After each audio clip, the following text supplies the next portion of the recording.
founder himself. With a complete lineup of systems ranging from small to large, every Falcon Northwest system includes a 3-year warranty policy and a year of 2-way overnight shipping coverage, providing the ultimate peace of mind.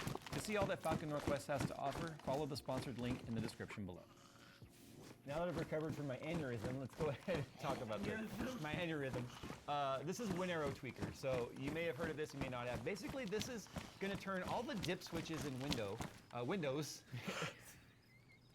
Basically, this is going to be a GUI that allows you to turn on and off all the features in Windows that are often not like visible to you. I'm personally using this on my test bench and my XOC benchmarking rig to turn off things like Windows Defender, turn off updates, turn off all background tasks and background apps and stuff. So I'm doing this to provide as much CPU overhead availability to my GPU and benchmark without any of that background stuff kind of impacting my score a little bit.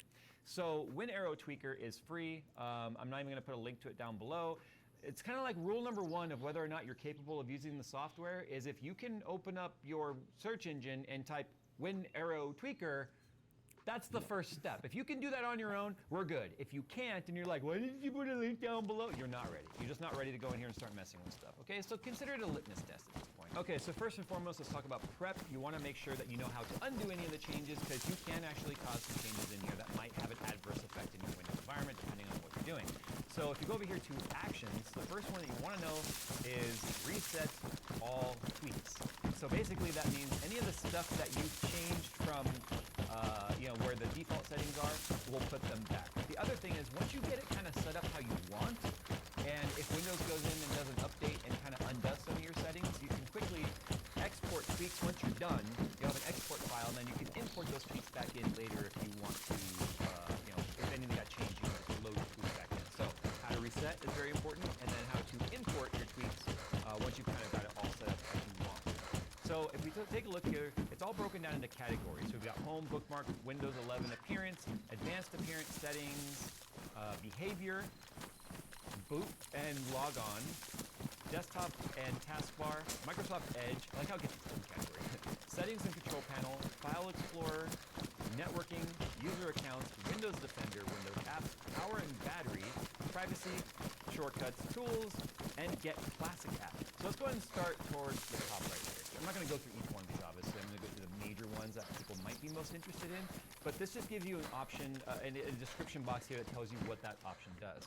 Now, certain ones that you change, see this one here, I toggled it. It says a restart of Explorer is required. Now, it might say restart Explorer. It might say restart Windows, depending on the change that you're making. I always say I'll do it myself later because that way you can do it all at once at the end. Now, anything that pops up right there won't take effect until you do the action it's saying has to be done first. So I'm going to uncheck that just because I don't care about the full content stuff. I'm going to disable Copilot, and I'm going to disable the Copilot taskbar. And you can just ignore this. You can move on to the next one. Just remember, you should do a full system restart after you do it. Ads and unwanted apps. I love how it just disable ads in Windows. You can uncheck and check it again and undo everything. I'll do it myself later.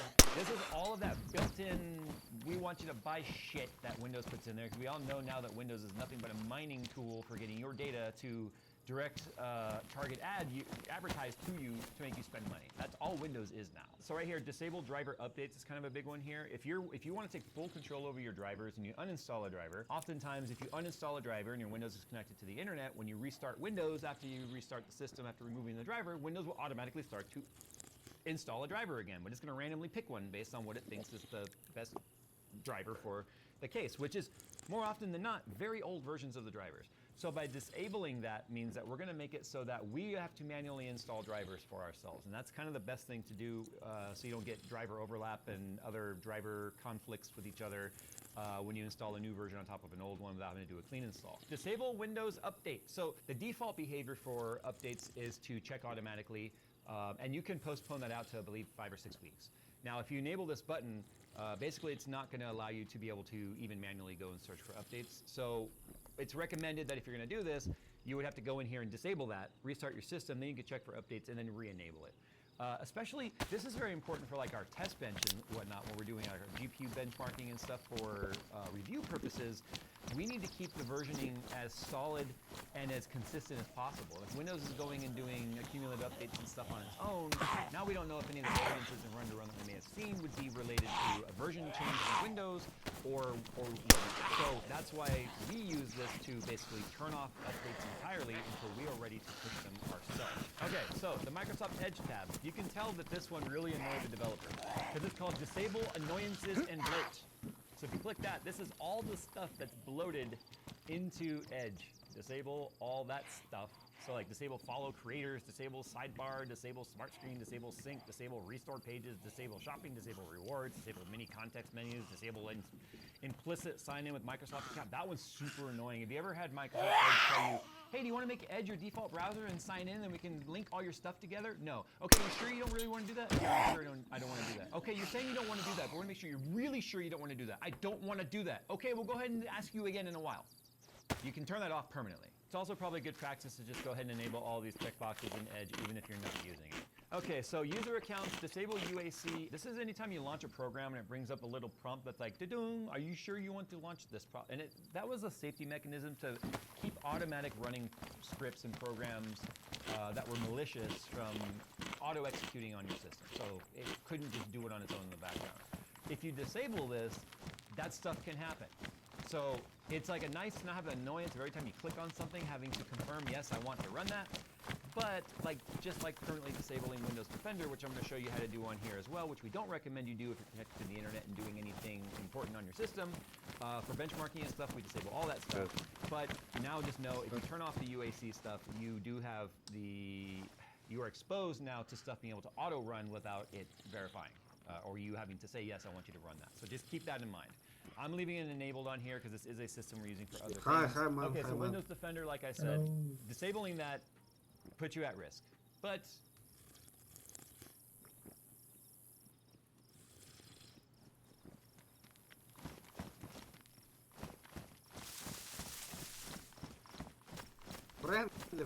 Friendly. Oh yeah?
What the fuck is...